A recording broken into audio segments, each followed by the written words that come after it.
ದರ್ಶನ್ಗೆ ಪ್ರತಿ ಕ್ಷಣ ಕೂಡ ಸಮಯ ಕಳೆಯೋದು ದೊಡ್ಡ ಚಿಂತೆಗೆ ಕಾರಣ ಆಗ್ತಾ ಇದೆ. ಅಸಲಿಗೆ ಜೈಲಲ್ಲಿ ದರ್ಶನ್ ಏನ್ ಮಾಡ್ತಾ ಇದ್ದಾರೆ, ಹಾಗಾದ್ರೆ ಸಮಯ ಹೇಗೆ ಸ್ಪೆಂಡ್ ಮಾಡ್ತಾ ಇದ್ದಾರೆ ನೋಡಿ, ಬರ್ತಾ ಇದೆ ಡೀಟೇಲ್ಸ್. ಸ್ಯಾಂಡಲ್ವುಡ್ ಸ್ಟಾರ್ನಿಂದ ಹಿಂದಿ ಫಿಲಂ ವೀಕ್ಷಣೆ ಆಗ್ತಾ ಇದೆ.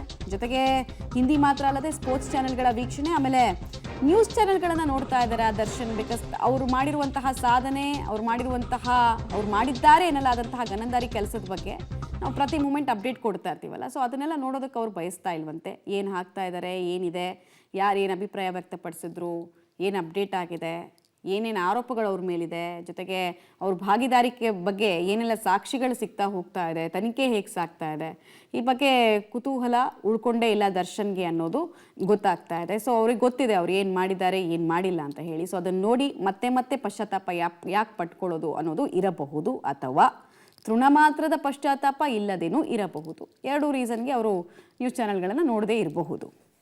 ಡೀಟೇಲ್ಸ್ ಕೊಡ್ತಾರೆ ನಾಗೇಶ್. ದರ್ಶನ್ ಆಕ್ಟಿವಿಟೀಸ್ ಬಗ್ಗೆ ಇನ್ನುಳಿದಂತೆ ಏನೇನು ಮಾಹಿತಿ ಲಭ್ಯ ಆಗ್ತಾ ಇದೆ ಅಂತ?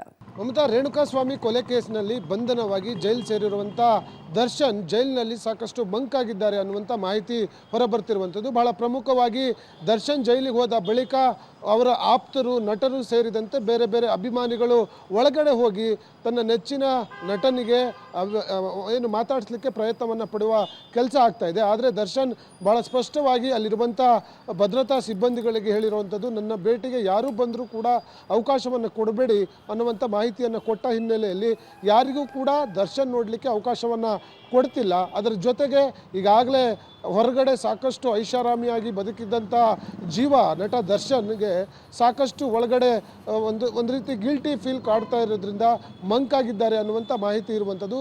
ಹಾಗಾಗಿ ಯಾರನ್ನೂ ಕೂಡ ಹೊರಗಡೆಯಿಂದ ಹೋಗುವವರೆಗೆ ಯಾರಿಗೂ ಕೂಡ ಸಿಗ್ತಾ ಇಲ್ಲ, ಮಾತನಾಡೋಕ್ಕೆ ಅವಕಾಶವನ್ನು ಕೊಡಬೇಡಿ ಅನ್ನುವಂಥ ಮನವಿಯನ್ನು ಕೂಡ ದರ್ಶನ್ ಮಾಡಿಕೊಂಡಿದ್ದಾರೆ ಅನ್ನುವಂಥ ಮಾಹಿತಿ ಸದ್ಯಕ್ಕೆ ಇರುವಂಥದ್ದು. ಮಮತಾ.